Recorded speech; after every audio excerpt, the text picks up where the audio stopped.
So far we've talked about a strategy as to how we approach our upgrade process. We've seen how we're able to upgrade the database. Next up, let's take a look and see how we're able to upgrade our code, our custom code that we may have developed for Liferay. So starting off, we're going to be talking about some of the tools, or a tool that's going to help us out a lot. So as you've seen already, Liferay does come with tools to help us through the upgrade process. We're able to see that over in the database upgrade part, where we use that database upgrade tool to do just that, upgrade the database. We also saw how the GoGo shell helps us upgrade our Liferay modules. Now heading over to some of the plugins that we have, things like portlets, hooks, layout templates, and so on. There's a lot that has changed between Liferay 6.2 and where we are today at Liferay 7.1. A lot of API changes, a lot of things getting shifted around, properties may have moved, and so on and so forth. And so that's a lot to think about. If we had to track down every single change, we would be here for a really, really long time, much longer than we already are. So lucky for us, Liferay has an upgrade tool for our plugins as well that helps account for some of the changes that has occurred. This tool comes bundled together or part of Liferay Developer Studio, DXP. So you can launch this tool and then bring your plugins SDK into the upgrade tool or the IDE to help us out. I know that people like to use different IDEs, right? We do provide different choices for you. But if you do want to use a different IDE, what we should do first is use Liferay Developer Studio's upgrade tool, upgrade our plugins SDK as far as we can get it, and then migrate it over to the IDE that we want to use. So run the upgrade tool first, and then you can decide if you want to use a different IDE, the one that you prefer. So what does the upgrade tool kind of look like? We'll walk through an exercise pretty soon, but let's first talk about the steps that we take. So you'll install Liferay Developer Studio, right? You'll get everything configured there. Once you do, you're going to be opening up the Liferay Code Upgrade tool.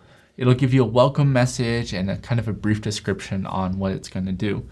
Next up, when you click the next button, it's going to ask you to import or bring in your project, whether it's a plugins SDK project or a Maven project. In our example, we'll work with a plugins SDK. So it'll ask to bring it in. It'll then upgrade some descriptor files, XMLs, DTDs, and so on. Next up, you're going to click a button, and when you click on this button, the upgrade tool is going to look for all of the breaking changes, right? API changes, APIs moving, and so on and so forth. So it's going to find as much as it can. Once it does, it'll give you a laundry list of everything that's wrong. Now from here, this is where some of the cool stuff takes place. The upgrade tool will actually help you fix it. You click on a button and all of the easy things that the upgrade tool can take care of, it'll take care of for you. What's remaining will then be up to you.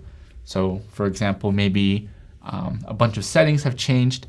You run the upgrade tool and then have it fix it for you, and you don't have to worry about those settings. So it'll take care of a lot, but we might still have a couple here and there. So once we finish fixing those changes, the next step is to rerun Service Builder. So if we're using a portlet plugin, right, some of the changes will require us to run Service Builder once again. Next up, depending on what's inside of our project or plugins SDK, this is where we get the opportunity to upgrade layout templates. Runs through that process, it's pretty straightforward.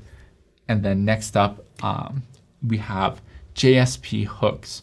So we can easily convert some of our JSP hooks from the 6.2 world into something that the Liferay 7.1 world understands. And then last part here, it just rebuilds the project, right, so that we can deploy it into Liferay 7.1.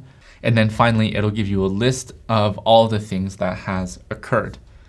So again, this is going to help you do a lot, but it's not going to help you do literally everything. There will be times where we still have to do a little bit of investigating, a little bit of searching, a little bit of configuring in order to fix some of these issues. But the upgrade tool does help us quite a lot, saving us a lot of time.